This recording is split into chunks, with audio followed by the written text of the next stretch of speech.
الحمد للہ وحدہ لا شریک لہ والصلاة والسلام علی من لا نبی بعدہ وعلی آلہ واصحابہ الذین اوفوا عہدہ اما بعد فاعوذ باللہ من الشیطان الرجیم بسم اللہ الرحمن الرحیم ایاک نعبد و ایاک نستعین وقال اللہ تبارک و تعالی قل اعوذ برب الفلق من شر ما خلق ومن شر غاسق اذا وقب ومن شر النفاثات في العقد ومن شر حاسد اذا حسد بسم اللہ الرحمن الرحیم قل اعوذ برب الناس ملک الناس الہ الناس من شر الوسواس الخناس الذي يوسوس في صدور الناس من الجنة والناس اللهم صل على محمد وعلى آل محمد كما صليت على إبراهيم وعلى آل إبراهيم إنك حميد مجيد اللهم بارك على محمد وعلى آل محمد كما باركت على إبراهيم وعلى آل إبراهيم إنك حميد مجيد۔ اللہ تعالیٰ کا بے حد فضل، کرم، شکر اور احسان ہے۔ اللہ تعالیٰ نے ہمیں انسان بنایا، مسلمان بنایا، حضور اکرم صلی اللہ علیہ وسلم کا امتی بنایا، اور اللہ تعالیٰ نے ہمیں علم کی دولت عطا فرمائی۔ رسول اکرم صلی اللہ علیہ وسلم کے ورثہ میں ہمارا نام اللہ پاک لکھ دیں اور دنیا میں ورثہ میں رکھیں، موت کے بعد آپ کو ورثہ میں کھڑا کر دیں۔ یہ اللہ تعالیٰ کا کتنا بڑا احسان ہے۔ دنیا میں اللہ پاک نے جتنی نعمتیں عطا فرمائی ہیں، ان میں بہت بڑی نعمت وہ علم صحیح ہے، علم وحی ہے۔ رسول اکرم صلی اللہ علیہ وسلم پر آنے والا اللہ کی طرف سے علم الہی ہے۔ بہت بڑا اللہ پاک کا یہ انعام اور بہت بڑی خدائے پاک کی نعمت ہے۔ دیکھیں، دنیا میں جتنے بھی فنون، علوم ہیں، وہ تمام بحثیں ان چیزوں سے کرتے ہیں جو انسان کی موت سے پہلے زندگی سے تعلق رکھتی ہیں۔ ایک علم الہی اور وحی الہی اور شریعت مطہرہ کا علم ایسا علم ہے جو موت کے بعد کی نہ ختم ہونے والی زندگی کے متعلق بات کرتا ہے۔ آپ اندازہ فرمائیں کتنا عظیم علم ہے۔ اللہ کا احسان ہے کہ اللہ پاک نے ہماری نسبت علماء کے ساتھ جوڑی ہے۔ اللہ تعالیٰ نے ہمیں علم کی کچھ دولت عطا فرمائی ہے، بس اللہ پاک اس کی قدر کرنے کی ہمیں توفیق عطا فرمائے۔ علماء کرام جو انبیاء علیہ السلام کے ورثہ ہیں، وہ رسول اکرم صلی اللہ علیہ وسلم کے دین کے دیے ہوئے مختلف شعبہ جات میں کام فرما رہے ہیں۔ ہم تمام علماء کرام کی قدر کرتے ہیں، تمام علماء کا احترام کرتے ہیں۔ جو دین کے کسی بھی شعبے میں جڑے ہیں، ہم ان کی نعمت کو، ان کی محنت کو قدر کی نگاہ سے دیکھتے ہیں۔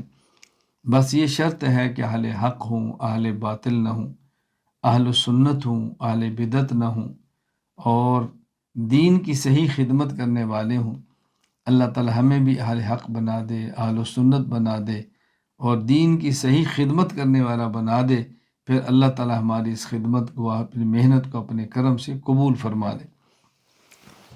مختلف ادارے، مختلف تحریکیں، مختلف مدارس اور مختلف افراد دین کی خدمات کے اندر مصروف ہیں۔ ہم ان تمام کے لیے دعا گو ہیں، ہم ان تمام کے معاون ہیں، ان تمام کے رفیق ہیں، اور دل و جان سے ان تمام کی قدر کرتے ہیں۔ اللہ تعالی ہمیں حسد سے، بغض سے، کینہ سے، نفرت سے اور علماء کے خلاف مخالفت کی فضا سازی سے اللہ ہمیں محفوظ رکھے۔ اللہ ہمیں ان میں شمار کرے جو علماء کے خادم ہیں۔ اللہ ان سے ہمیں دور رکھے جو علماء کی مخالفت کرنے والے ہیں۔ ہمارے ہاں بحمد اللہ تعالی مرکز اہل سنت والجماعت میں علماء کرام تشریف لاتے ہیں، تخصص فی الافتاء کرتے ہیں۔ علماء کرام تشریف لاتے ہیں، تخصص فی العقائد الاسلامیہ کرتے ہیں۔ طلبہ تشریف لاتے ہیں، درجہ کتب میں داخلہ لے کر عالم بنتے ہیں، درجہ حفظ میں داخلہ لے کر حافظ قرآن بنتے ہیں، بچیاں آتی ہیں مرکز اصلاح النساء میں دین کا علم حاصل کرتی ہیں، پڑھتی ہیں، حافظہ بنتی ہیں، عالمہ بنتی ہیں۔ جس طرح ہمارا ادارہ ہے اسی طرح بہت سارے ادارے ہیں، ہر ادارہ اپنے منہج کے مطابق کام کر رہا ہے، اللہ قبولیت عطا فرمائے۔ آج ہم نے اجلاس اور ایک گفتگو اور نشست ان علماء کرام کے ساتھ رکھی ہے جو مرکز اہل سنت والجماعت کے ساتھ ان کے مدارس وابستہ ہیں، ان کی ذات مجھ سے وابستہ ہے، مجھ سے محبت کرتے ہیں، عقیدت رکھتے ہیں، میرے ساتھ مل کر وہ کام کرنا چاہتے ہیں۔ تو میں نے تعلیمی سال کے آغاز اور ابتدا پر ان علماء کرام کی خدمت میں چند گزارشات پیش کرنے کا ارادہ کیا ہے، اور مشورہ کیا کہ اس کے اندر صرف مرکز میں رہنے والے علماء اور اساتذہ ہی شریک نہ ہوں، بلکہ دیگر بھی دور دراز علماء کرام جن کا ہمارے تک آنا ذرا مشکل ہوتا ہے، ہندوستان کے علماء ہیں، بنگلہ دیش کے علماء ہیں، ملائیشیا کے علماء ہیں، اور کئی ایک ممالک کے علماء ہیں، تو مناسب سمجھا کہ آج کی نشست میں وہ بھی شریک ہوں، نیپال کے علماء ہیں، تاکہ ہم بات سب سے کر سکیں۔ تو میں آپ کی خدمت میں چند ایک باتیں عرض کرتا ہوں، اس لیے کہ ہم مدرس ہیں، ہم اساتذہ ہیں، ہم معلم ہیں، ہم نے طلباء کو پڑھانا ہے، اور ہمارے ہم معلمات ہیں، خواتین استانیہ ہیں، انہوں نے بھی بچیوں کو، عورتوں کو پڑھانا ہے۔ تو ہم سب معلم، معلمہ، اساتذہ، استانیہ، یہ سب مل کر سوچے کہ ہمیں کیسا ہونا چاہیے کہ ہم دین کی خدمت صحیح طرح کر سکیں، دین کی خدمت صحیح سر انجام دے سکیں، ہماری دین کی خدمت صحیح نہج پر ہو اور اللہ کے یہاں وہ قبول بھی ہو۔ تو ہم کن چیزوں کا خیال کریں؟ ہمارے پاس آنے والے بچے اور بچیاں وہ صحیح بنیں، وہ پڑھیں، ان کی علمی، اعتقادی، عملی صلاحیت مضبوط ہو، اور وہ جید عالم اور عالمات بنے اور دین کی خدمت سر انجام دے۔ دیکھیں، ایک متعلم اور طالب علم تبھی اچھا ہو سکتا ہے جب ایک معلم اور استاذ اچھا ہو۔ ایک متعلمہ اور طالبہ علم بچی تبھی درست ہو سکتی ہے جب اس کی معلمہ اور استانی اچھی ہو۔ اس لیے اگر ہم طلباء اور طالبات کو صحیح رخ پہ لے جانا چاہتے ہیں تو پھر معلمین اور معلمات کا صحیح رخ پہ ہونا ضروری ہے۔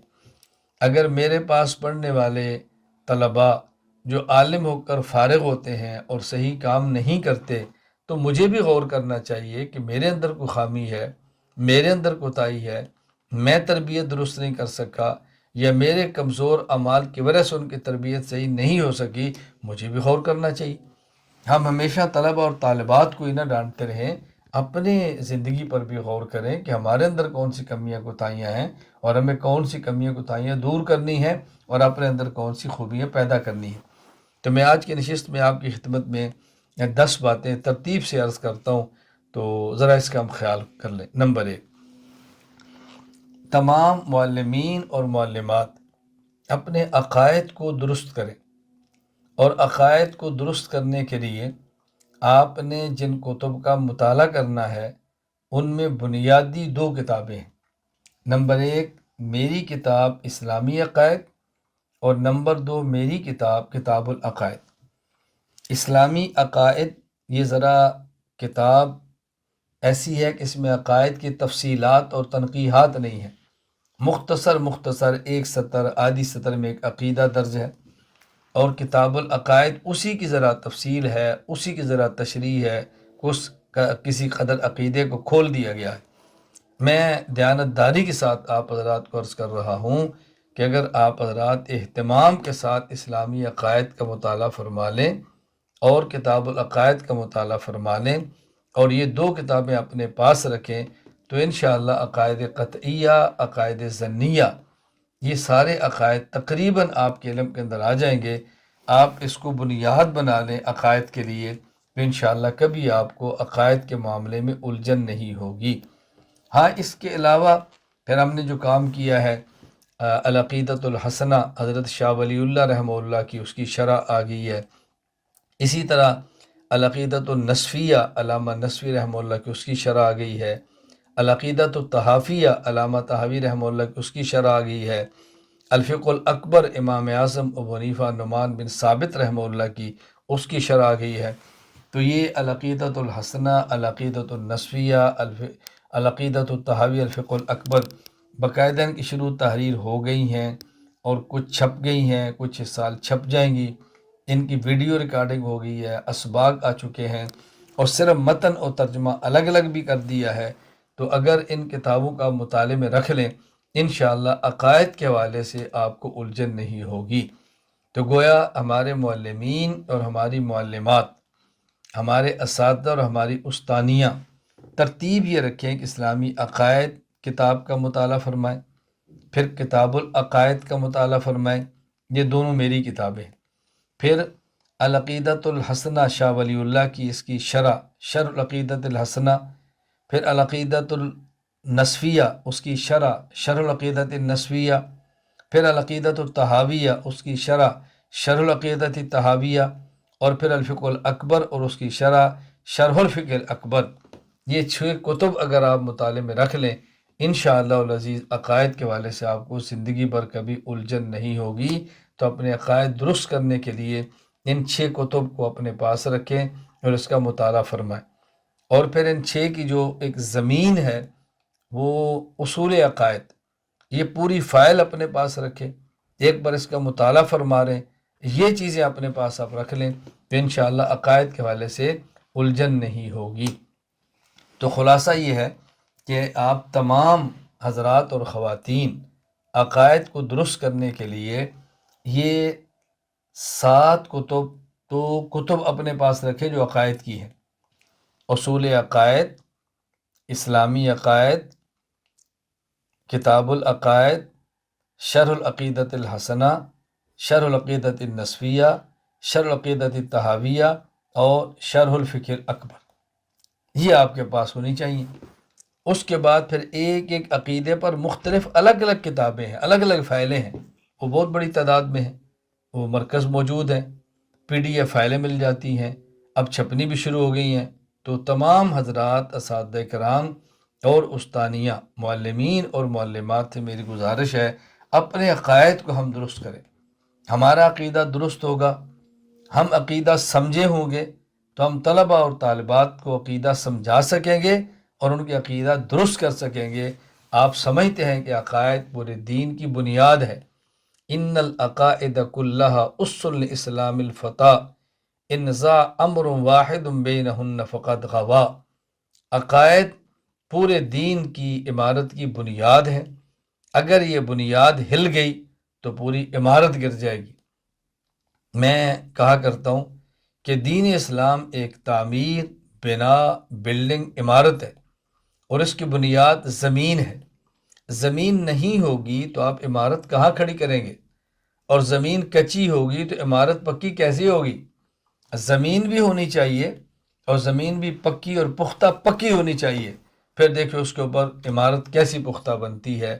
تو نمبر 1، تمام حضرات اور خواتین اپنے عقائد درست کریں۔ نمبر 2، اپنے اعمال اور اپنے اخلاق درست کریں۔ اعمال اور اخلاق درست کرنے کے لیے سب سے اہم چیز وہ بیعت کرنا ہے۔ الحمدللہ مرکز کے تمام اساتذہ کرام اور استانیہ، مرکز سے متعلق اکثر افراد بحمدللہ بیعت ہیں۔ میں گزارش کرتا ہوں اعمال اور اخلاق کو پختہ کرنے کے لیے بیعت کا اہتمام کریں۔ بیعت کس سے کرنی ہے؟ نمبر 1، وہ شخص صحیح العقیدہ ہو۔ نمبر 2، متبع سنت ہو۔ نمبر 3، اپنے شیخ کا صحبت یافتہ ہو۔ نمبر 4، اپنے شیخ کا اجازت یافتہ ہو۔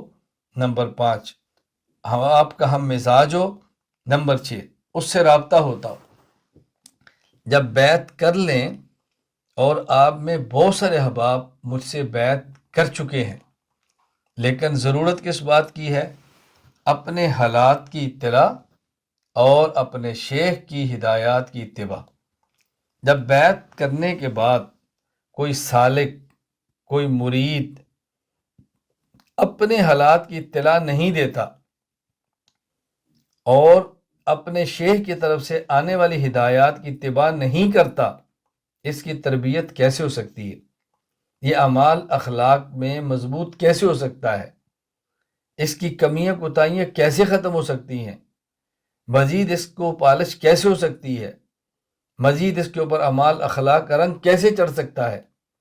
تو میں بڑی تاکید سے گزارش کرتا ہوں، اپنے حالات کی اطلاع کریں اور شیخ کی ہدایات کی اتباع کریں۔ آپ محسوس فرمائیں گے کہ اعمال اور اخلاق میں کس قدر بہتری اور کس قدر پختگی آئی ہے، اور جو ہدایات دی جاتی ہے اس پہ توجہ فرمایا کریں۔ میں مدرسہ شروع ہو رہا ہے، تعلیمی سال کا آغاز ہے، رمضان گزر چکا ہے، شوال کا نصف ہونے والا ہے اور شعبان تک ہماری ترتیب چلنی ہے، اور رمضان میں حفاظ کرام نے مصلی بھی سنانا ہوتا ہے، تراویح میں قرآن کریم سنانا ہوتا ہے۔ میں ایک آج کی مجلس میں ہدایات کے حوالے سے آپ تمام کو گزارش کرتا ہوں کہ اس کا خیال کریں کہ اگر کسی کا قرآن کریم کچا ہے اور مضبوط نہیں ہے تو میری ترتیب ذہن نشین فرما لیں۔ ایک پاؤ صبح ناظرہ قرآن کریم پڑھیں اوپر دیکھ کے، پھر اس کو دن کسی وقت تھوڑا سا دہرا لیں، پھر وہی پاؤ پارا نوافل میں پڑھ لیں، دن کو سنتوں میں فرائض میں کہیں بھی پاؤ پڑھیں، پھر اس پاؤ کو تہجد میں پڑھیں۔ یوں ایک پارا روزانہ ہوگا، صبح ایک پاؤ پڑھیں، پھر اس کو نوافل یا پڑھیں، پھر اس کو فرائض میں پڑھیں یا اس کو زبانی پڑھیں، صبح تہجد میں پڑھیں۔ یہ ایک پاؤ آپ نے 4 مرتبہ پڑھنا ہے، 4 مہینے میں آپ کا قرآن مکمل ہو جائے گا۔ پھر اس کے بعد یہی ترتیب آدھے پارے کی رکھیں، 2 ماہ میں قرآن کریم مکمل ہو جائے گا۔ پھر یہی ترتیب آپ پونے پارے کی رکھیں، 1.25 ماہ پہ مکمل ہو جائے گا۔ پھر یہی ترتیب 1 پارے کی رکھیں، انشاءاللہ العزیز جب آپ رجب تک پہنچیں گے تو آپ کو قرآن کریم بہترین طریقے پر یاد ہو چکا ہوگا۔ شعبان میں آپ 1 پارہ روزانہ پڑھیں، اور رمضان المبارک میں دیکھیں کس طرح قرآن کریم پختہ ملتا ہے، بغیر مشقت، بغیر تکلیف اور بغیر مستقل اس کو وقت دینے کے۔ یہ میں آسان ترتیب عرض کر رہا ہوں۔ ہدایات کے حوالے سے دوسری اہم ترین، موبائل کا استعمال چھوڑ دیں، ضرورت کے لیے موبائل استعمال کریں، ضرورت کے لیے۔ فیس بک کو چھوڑیں، یوٹیوب کو چھوڑیں، باقی میڈیا سے اللہ تعلقی اختیار کریں، ضرورت کے لیے موبائل استعمال کریں۔ واٹس ایپ ہے، میسج ہے، کال ہے، جو ضرورت کا ہے۔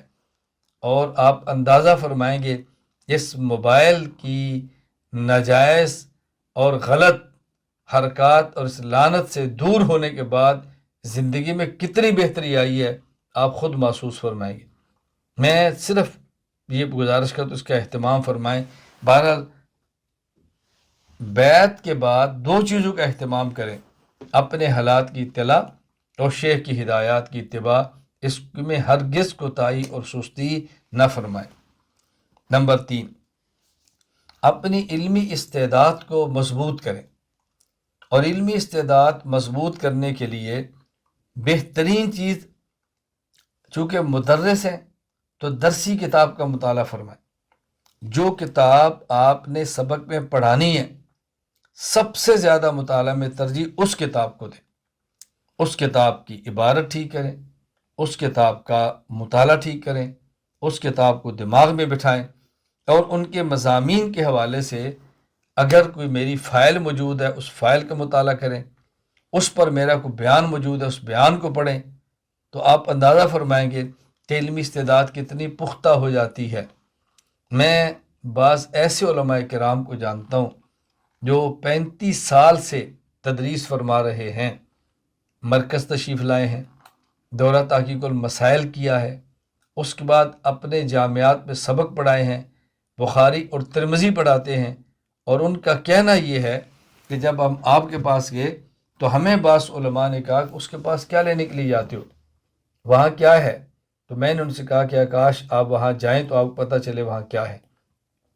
دورہ تحقیق المسائل کرنے کے بعد، اور ان کا کہنا یہ تھا کہ آپ سے بیعت ہونے کے بعد جب ہم نے بخاری اور ترمذی کو پڑھانا شروع کیا اور جو اہم مباحث تھیں اس میں آپ کی فائلیں دیکھی، آپ کے بیانات سنے، تو انہوں نے کہا یقین کریں کہ مولانا ہمارے پڑھانے کا انداز ہی بدل گیا۔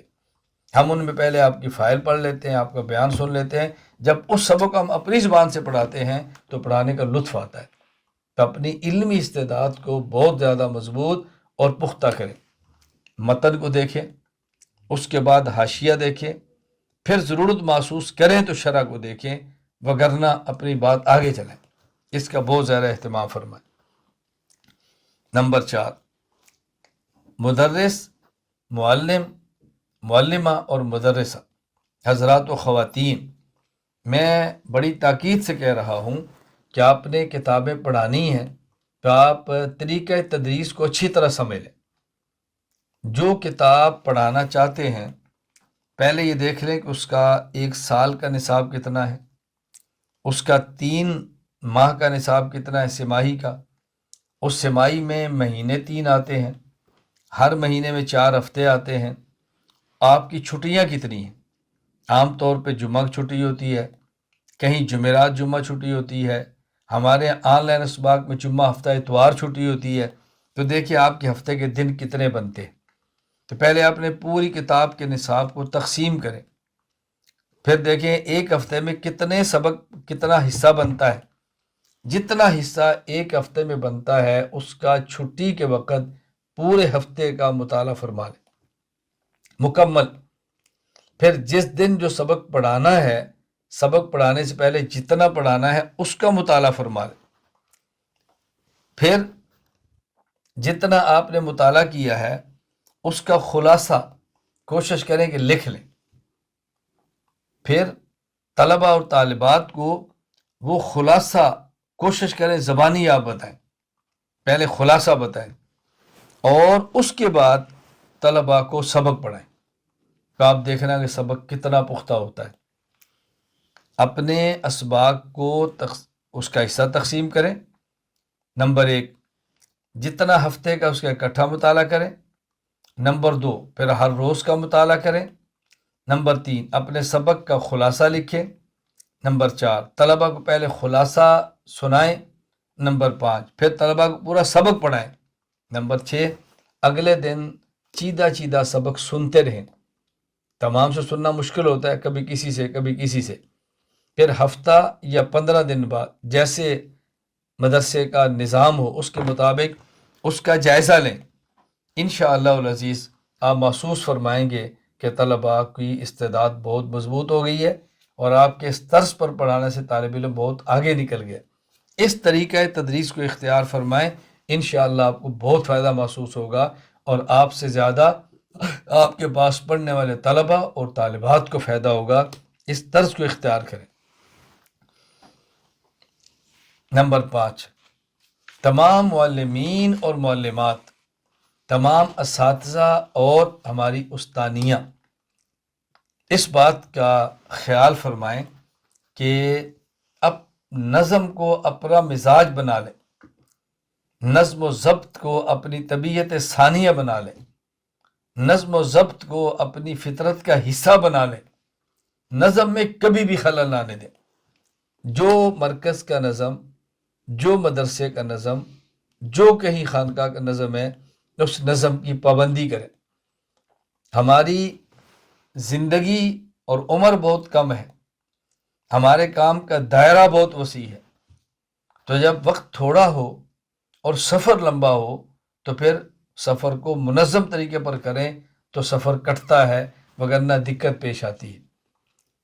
ہم علماء ہیں، نبی کریم صلی اللہ علیہ وسلم کے وارث ہیں، حضور آخری نبی ہیں، آپ کے بعد کوئی نبی پیدا نہیں ہونا اور ہم نے پوری دنیا میں دین کا کام کرنا ہے اور عمر ہماری بہت مختصر ہے۔ اس مختصر عمر میں تبھی کام ہوگا جب ہم کام کو نظم و ضبط کے ساتھ کریں گے، وگرنہ کام بہت مشکل سے آئے گا۔ ایک دن کی تاخیر آدمی کو ہفتہ پیچھے لے جاتی ہے، ہفتے کی تاخیر مہینہ پیچھے لے جاتی ہے اور مہینے کی تاخیر کبھی سال اور کبھی سالوں پیچھے بندے کو دھکیل دیتی ہے، اور ان بسا اوقات کمی اور کوتاہیوں کا تدارک انسان کے اختیار میں نہیں رہتا۔ تو نظم و ضبط کو اپنا مزاج بنا لیں، اس کا بے حد فائدہ ہوگا۔ وقت پہ سبق کو شروع کرنا، وقت پہ سبق کو ختم کرنا، وقت پہ اشراق پڑھنا، وقت پہ چاش پڑھنا، وقت پہ اوابین پڑھنا، وقت پہ تہجد پڑھنا۔ جب اس کا اہتمام کریں گے تو آپ حضرات خود بتائیں کہ وقت پہ فرائض کیسے ادا نہیں ہوں گے، وقت پہ باقی کام کیسے نہیں ہوں گے۔ اس کا بہت زیادہ ہم اہتمام کریں، نظم کا خیال کریں۔ کچھ وقت اپنا پڑھانے کا رکھیں، کچھ وقت اپنے گھر کا رکھیں، وقت اپنے بچوں کو دیں۔ جس طرح طلبہ کا حق ہے، طالبات کا حق ہے، اسی طرح آپ کی اہلیہ کا حق ہے، آپ کے بچوں کا حق ہے، والدہ کا حق ہے، والد کا حق ہے۔ ان تمام کو ہم نے ان کے حقوق ادا کرنے ہیں۔ ایسا نہیں کہ دوسرے لوگوں کو علم پڑھاتے وقت اپنے گھر سے غافل ہو جائیں۔ اپنے گھر سے غافل نہیں ہونا، اپنے گھر والوں کا خیال کرنا ہے۔ آپ کی اہلیہ ہے، وہ آپ کی معاون ہے۔ اگر معلمہ ہے، اس کا شوہر اس کا معاون ہے، تو خیال کریں، معلم اہلیہ کا خیال کرے، معلمہ شوہر کا خیال کرے، دونوں مل کر اپنی اولاد کا خیال کریں۔ اس سے پھر نظم و ضبط کے ساتھ چلتے رہیں گے تو انشاءاللہ بہت زیادہ فائدہ ہوگا۔ نمبر 6، تمام حضرات ایک اپنے ہدف کا تعین کریں۔ ہمارا ہدف کیا ہے؟ ہم کرنا کیا چاہتے ہیں؟ ہم کیا، مثلا میں نے زندگی کا اپنا ہدف طے کیا ہوا ہے کہ میں نے دنیا بھر میں ایسے افراد تیار کرنے ہیں جو تفہیم عقائد میں متکلم ہوں، سمجھانے میں عقائد میں متکلم ہوں، اور مسائل کو بتانے میں مفتی ہوں، اور عقائد کی اصلاح کے لیے مربی ہوں، اور ایسے مراکز قائم کرنے ہیں جو عقائد کے لیے درسگاہ ہوں، اور مسائل کے لیے دالفتہ ہوں، اور اخلاق کے لیے خانقاہ ہوں۔ میں نے ہدف متعین کیا ہے، اور اسی ہدف کے مطابق بحمد اللہ تعالی ہم بڑھ رہے ہیں۔ جتنا اللہ توفیق عطا فرمائے، آپ دیکھ رہے ہیں کام ہو رہا ہے۔ اپنے ہدف کا تعین کریں کہ ہم کیا کرنا چاہتے ہیں۔ اگر ہدف میں آپ میرے ساتھ کھڑے ہیں تو پھر دیکھیں میرے کام کے تقاضے کیا ہیں۔ اور ہدف کو متعین کرنے کے لیے 2 چیزیں بنیاد ہیں۔ نمبر 1 استخارہ، نمبر 2 استشارہ۔ استشارہ کا معنی کیا ہے؟ استخارہ کا معنی ہے اللہ سے خیر طلب کرنا، اور استشارہ کا معنی ہوتا ہے کہ اہل سے مشورہ کرنا، اہل سے مشورہ طلب کرنا۔ بات اچھی طرح سمجھ لیں، استخارہ کا مطلب اللہ سے خیر طلب کرنا، استشارہ کا مطلب اہل سے مشورہ طلب کرنا۔ ہم استخارہ کا معنی عام طور پہ کیا سمجھ لیتے ہیں؟ رات 2 رکعت پڑھنی ہے، استخارہ کی دعا مانگنی ہے، پھر کسی سے بات نہیں کرنی، پھر سو جانا ہے، اور خواب کا انتظار کرنا ہے۔ خواب نہیں آئی تو کل پھر نہیں آئی تو پھر نہیں آئی تو پھر اس خواب میں جو چیز آئی ہے اس کے مطابق عمل کرنا ہے۔ لوگ استخارہ اس کو سمجھتے، یہ استخارہ نہیں ہے، یہ استخارہ نہیں ہے۔ استخارہ کا معنی ہوتا ہے اللہ سے خیر کو طلب کرنا۔ 2 رکعت نفل پڑھیں اور اللہ سے دعا مانگیں، اللہم انی استخیرک بعلمک واستقدرک بقدرتک واسألک من فضلک العظیم، اللہم انت تعلم ولا اعلم وانت تقدر ولا اقدر، اللہم ان کان ھذا الامر خیرا لی فی دینی ودنیای فیسرہ لی، وَإِنْ كَانَ هَذَا الْأَمْرُ شَرًّا لِّي فِي دِينِي وَدُنْيَايَ فَاصْرِفْهُ عَنِّي وَاصْرِفْنِي عَنْهُ۔ اے اللہ، میں آپ سے مشورہ، اللہ آپ سے خیر طلب کرتا ہوں، یہ کام جو میں کرنا چاہتا ہوں میرے لیے دنیا آخرت میں بہتر ہے تو اس کے اسباب عطا فرما دے۔ اگر میرے لیے نقصان دہ ہے، اس کام کو مجھ سے دور کر دے اور مجھے اس کام سے دور کر دے۔ یہ ہے استخارہ۔ بس اللہ سے دعا مانگیں، 2 رکعت پڑھ کے مانگیں، اور پھر جو آپ کے دل میں اچھا لگے اس کے مطابق عمل کریں۔ میری بات کو سمجھ لیں، میں یہ کہہ رہا ہوں جو آپ کو اچھا لگ رہا ہے، میں اس کا یہ عنوان قائم نہیں کرتا کہ جو آپ کے دل میں اللہ نے ڈالا ہے۔ کیوں؟ بس اوقات بندہ فیصلہ نہیں کر پاتا یہ اللہ نے ڈالا ہے یا شیطان کی طرف سے وسوسہ ہے، بندہ فیصلہ نہیں کر پاتا۔ ممکن ہے وسوسہ شیطان کی طرف سے ہو اور یہ سمجھے کہ اللہ نے میرے دل میں ڈالا ہے، یہ اس کے مطابق چل رہا ہو، اس کا خیال کر۔ آج استخارے میں یہ بات بھی اب چل پڑی ہے کہ جی کسی اور سے استخارہ کریں، کام میرا ہے، استخارہ آپ کر دیں، اور کتنے پیسے لیں گے، کتنی فیس ہوگی، استخارے میں کیا آیا ہے، جو وہ کرتا ہے، جو اس کا جی چاہتا ہے وہ خواب سنا کر اپنا کام نکال لیتا ہے۔ اور بسا اوقات اس قدر یعنی عجیب مضحک کا خیز اور ہنسی والے اور تعجب والے واقعات سامنے آتے ہیں کہ علمان والفی، کہیں مثلا کوئی لڑکا ہے، کوئی لڑکی ہے، کوئی نکاح کا ارادہ ہے، اور ان کی آپس میں اندر سے پہلے معاملات طے ہیں، تو لڑکا لڑکی سے کہہ دے گا بھی اپنے ابو سے کو فلاں سے استخارہ کرا لو، اور استخارے والے سے مل کر اپنا لینا دینا کر لے گا، اور وہ استخارہ کرو، استخارے میں کہتے ہیں کہ بالکل بہت اچھا رشتہ دے دے۔ اب اصل کیا ہوتا ہے، اس لڑکے نے اپنا ایک نظام چلانے کے لیے مستخیر سے رابطہ کیا ہوتا ہے، وہ اس کے مطابق خواب سنا کے دونوں کے کام کو لائن پہ چڑھا دیتے۔ تو بھائی جس کا کام ہے استخارہ وہ کرے، کام کسی کا ہے، استخارہ کوئی کر رہا ہے۔ ایک استخارہ کرے، دوسرا استشارہ، مشورہ کرے۔ مشورہ کس سے کرے؟ قرآن کریم میں ہے، اللہ نے اپنے پیغمبر سے فرمایا بشاورہم، اے نبی ان سے مشورہ کرے۔ کن سے؟ سامنے ابو بکر ہے، عمر ہے، عثمان ہے، علی ہے رضی اللہ عنہ، اور صحابہ کرام ہیں۔ مشورہ کرتے وقت یہ بھی دیکھا کریں کہ مشورہ کرنا کن سے ہے۔ بس اوقات یعنی چند بندے ہیں اور سارے ایک جیسے بیٹھے ہیں تو کہتے ہیں ہم نے مشورہ کیا۔ بھئی مشورہ کس سے آپ نے کیا ہے؟ مشورہ کس سے کیا ہے؟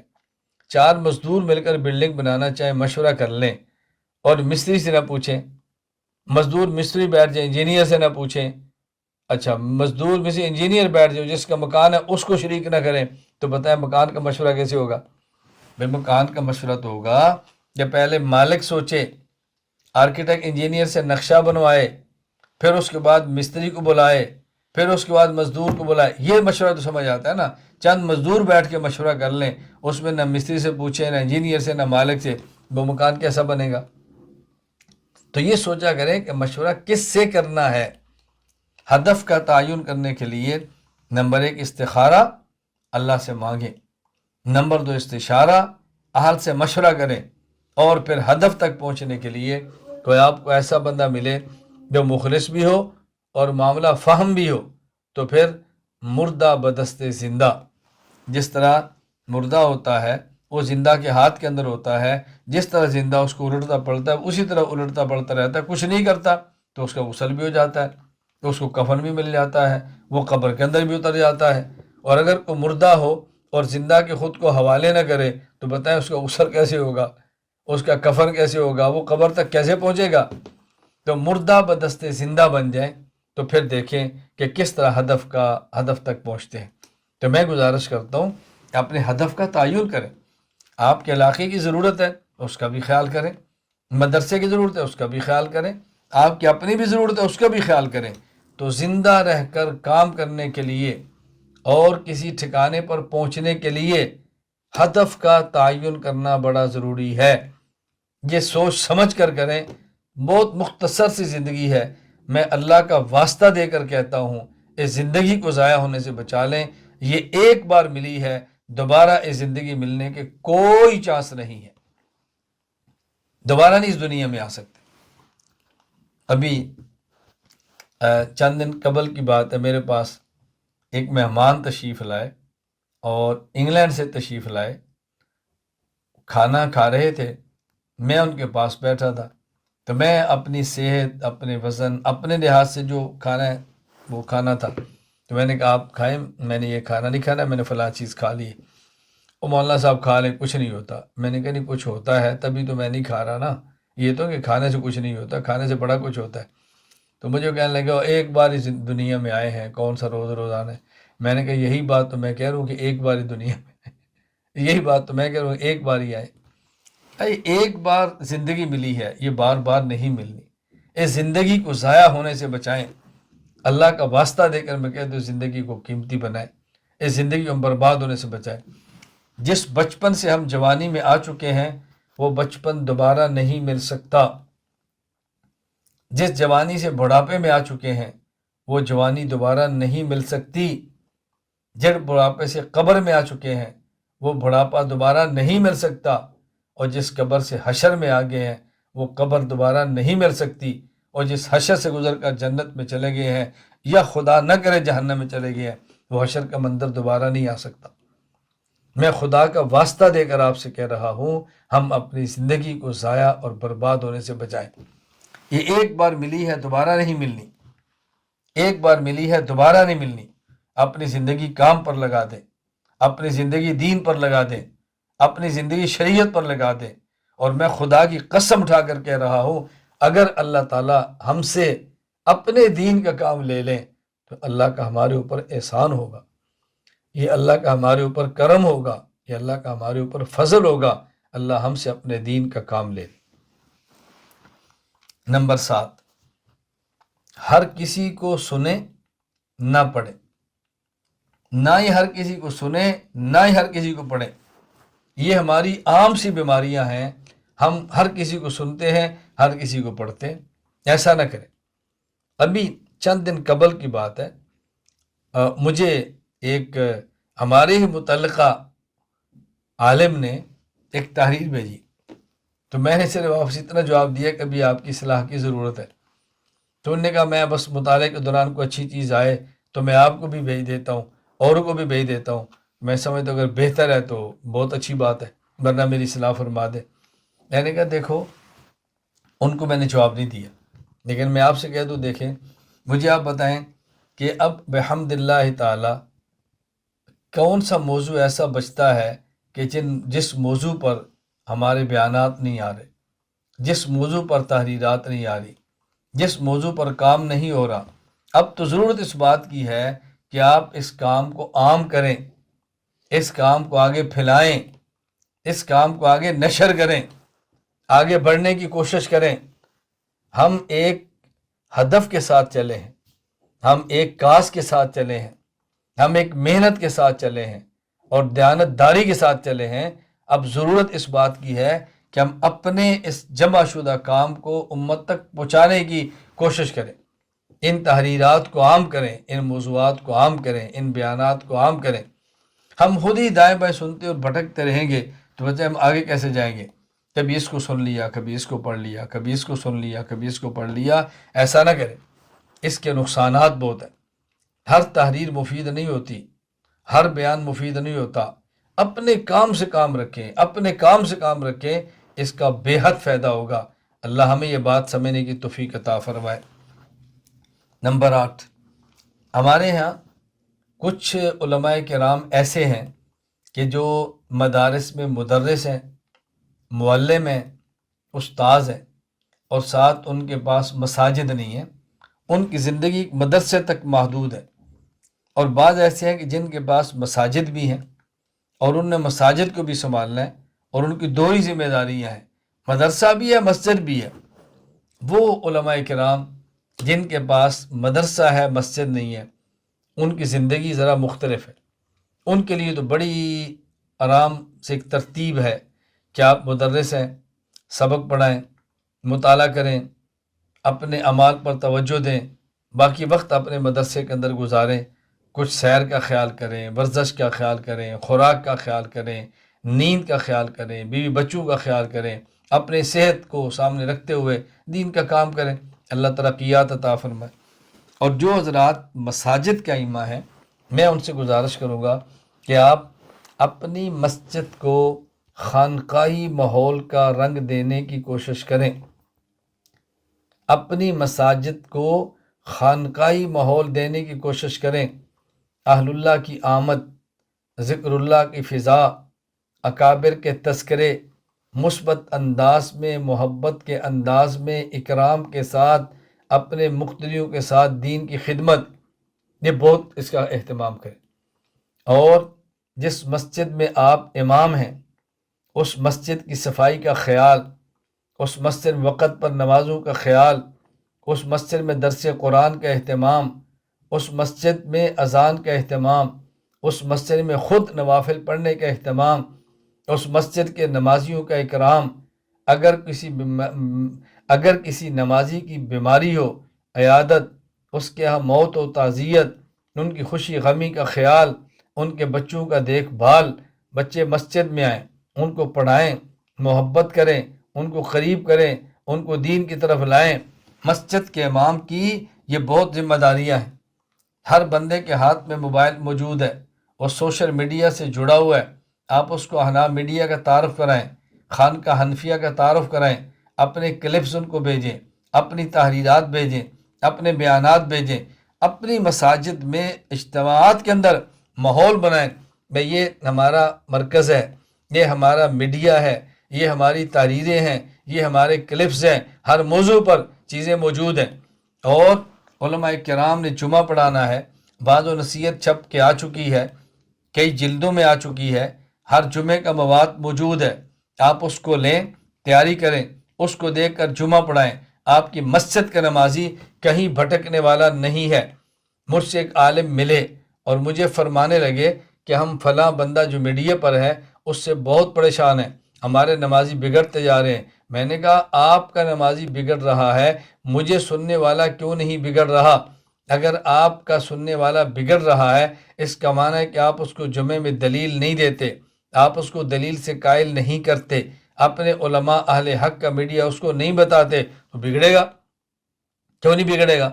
اس لیے علماء کی ضرورتوں پورا کرنے کے لیے ہم نے کتب تحریر کی ہیں اور بیانات تحریر کیے ہیں، اور باقاعدہ ہر موسم کے مطابق تحریر آپ کے پاس آتی ہے۔ آپ یقین فرمائیں اگر ائمہ مساجد انہی تحریرات کو پڑھ کے اپنے نمازیوں کو سنا دیں، زبانی یاد کر کے بیان فرما دیں، تو آپ اندازہ فرمائیں گے کہ آپ کی مسجد کا ماحول کیسے اہل حق کے ساتھ وابستہ اور جڑا ہوا رہتا ہے۔ ابھی 2 سالہ علم دین کورس بحمد اللہ تعالی آخری مراحل میں ہے، چھپنے والا ہے۔ ائمہ مساجد مرکز سے رابطہ فرمائیں اور اس کے بعد اپنی اپنی جگہ پہ 2 سالہ علم دین کورس کا آغاز فرما دیں۔ اس کے لیے آپ کو فیس کی چندے کی ضرورت نہیں ہے، اس کے لیے آپ کو بلڈنگ کی ضرورت نہیں ہے، اس کے لیے آپ رجسٹریشن کی ضرورت نہیں ہے۔ ہر روز مغرب یا عشاء کے بعد آپ 1 گھنٹہ دیں، 2 گھنٹہ دیں، 2 سالہ علم دین کورس شروع ہو جائے گا۔ اور اگر آپ صرف ہفتہ اتوار چھٹی کے دن ٹائم بڑھا دیں، 4 گھنٹہ ہفتہ، 4 گھنٹہ اتوار، آپ 2 دن کے سبق شروع کرا دیں، تب بھی آپ دیکھنا 2 سال علم دین کورس شروع ہو جائے گا۔ اپنی اپنی مساجد میں یہ 2 سالہ علم دین کورس کا آغاز کروائیں۔ آپ اندازہ فرمائیں گے کہ انشاءاللہ اس کا فائدہ کتنا ہوتا ہے۔ نمبر 9، میں بطور خاص ائمہ مساجد اور مدرسین سے گزارش کروں گا، اتنی بات کریں جس پر خود عمل کریں اور آپ کے لیے مسائل پیدا نہ کریں۔ ہم بسا اوقات حالات حاضرہ کے عنوان سے اپنی مساجد میں، جماعت میں اور دیگر جگہوں پر وہ بحثیں کر لیتے ہیں جن کے ہم متحمل نہیں ہوتے، پھر جب مسائل پیدا ہوتے ہیں تو پھر بعد میں پریشان ہوتے ہیں۔ آپ اتنی بات کریں جو آپ کے لیے مسائل پیدا نہ کرے، اتنی بات کریں جس کا آپ کو تحمل و برداشت کریں، اتنی بات کریں جتنی آپ سہ سکتے ہیں۔ ہر کسی کی مخالفت، ہر کسی سے ٹکرانا، ہر کسی کلپ کا جواب، ہر کسی سے چھیڑ خانی، ہر کسی کی بحث میں الجھنا، ہر کسی مسئلہ پیدا کرنا، جس سے بچیں۔ ابھی پرسوں ایک ساتھی نے مجھے میسج کیا، حضرت ہم کام کر رہے ہیں، کام کے تقاضے کی وجہ سے تحریریں لکھ رہے ہیں، ہمیں دھمکیاں مل رہی ہیں، لوگ ہمارے گھر تک پہنچے ہیں، ہمیں سمجھ نہیں آتی اتنے معلومات کیسے اکٹھی کر لی ہیں۔ میں نے کہا تو آپ ہر کسی کا جواب کیوں دیتے ہیں؟ ہر کسی کے خلاف تحریر کیوں لکھتے ہیں؟ ہر کسی کے خلاف میدان میں کیوں اترتے ہیں؟ آپ اتنا کریں جتنا آپ سہ سکتے ہیں، اور جب آپ یہ کر رہے ہیں تو پھر آپ برداشت کریں، پھر آپ پریشان کیوں ہوتے ہیں؟ ہمت سے کام لیں۔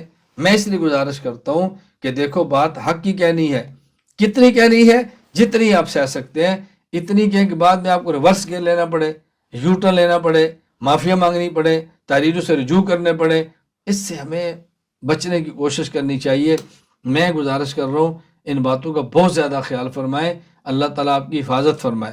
نمبر 10، میری آپ سے آخری گزارش یہ ہے کہ ہم جتنا کام کرتے ہیں اپنے اس کام کو محفوظ رکھنے کے لیے اخلاص، اس کام کو محفوظ رکھنے کے لیے تعلق مع اللہ، اس کام کو محفوظ کرنے کے لیے کثرت ذکر اللہ، اس کام کو محفوظ کرنے کے لیے اللہ سے مانگنے کا اہتمام کرنا بہت ضروری ہے۔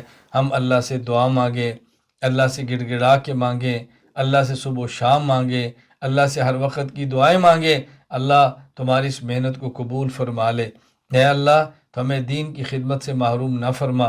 اے اللہ تو نے دین کا کام کسی سے لینا ہے تو ہم سے لے لے، اللہ نظر کرم فرما دے تو ہم مانگنے کا اہتمام کریں، اللہ تعالیٰ سے خوب خوب مانگیں۔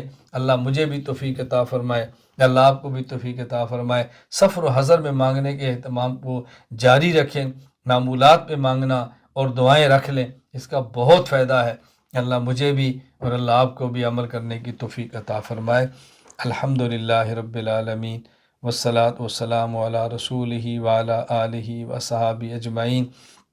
ربنا ظلمنا انفسنا وإن لم تغفر لنا وترحمنا لنكونن من الخاسرين ربنا آتنا في الدنيا حسنة وفي الآخرة حسنة وقنا عذاب النار ربنا لا تزغ قلوبنا بعد إذ هديتنا وهب لنا من لدنك رحمة إنك أنت الوهاب ربنا ربنا ربنا إننا سمعنا منادي ينادي للإيمان۔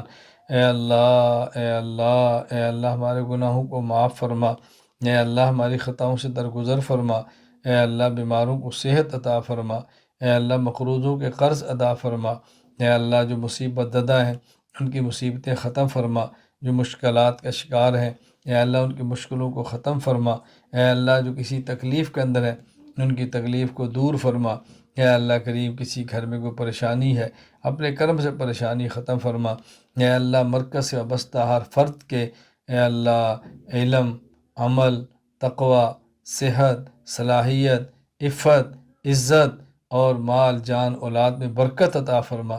اے اللہ ہمیں ہماری ذات کے شرور سے محفوظ فرما، اغیار کے شرور سے محفوظ فرما، اپنوں کے شرور سے محفوظ فرما۔ اے اللہ تو ہماری دائیں اور بائیں، آگے اور پیچھے، اوپر اور نیچے سے حفاظت فرما۔ اے اللہ ہماری حفاظت فرما، اے اللہ ہماری حفاظت فرما، اے اللہ ہماری حفاظت فرما، ہمیں اور ہماری نسلوں کو دین کی مقبول خدمت کی توفیق عطا فرما۔ اے اللہ جو دعائیں مانگی ہیں اپنے فضل سے اپنے کرم سے تو قبول فرما لے۔ وصلی اللہ تعالی علی رسول خیر خلقہ محمد وعلی آلہ واصحابہ اجمعین، آمین برحمتک یا ارحم الراحمین۔